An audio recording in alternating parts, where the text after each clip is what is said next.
Stopping recurring charges on your Smart Ring membership takes less than 2 minutes once you know where to look. To cancel Oura Ring monthly subscription in account settings, you first need to log into the official Oura web portal using your primary email address. Navigating directly to the membership management section allows you to locate your active plan and hit the cancel subscription button, which immediately disables auto-renewal so you avoid surprise credit card charges.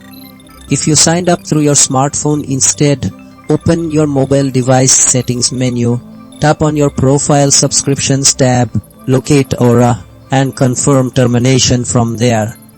This secondary workaround ensures the App Store stops processing recurring payment requests background systems send out every billing cycle.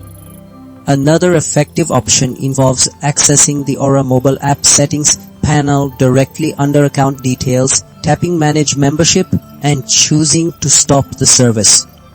Finally, unlinking your primary billing credit card from the web payment portal prevents any automated payment failures or accidental renewal charges.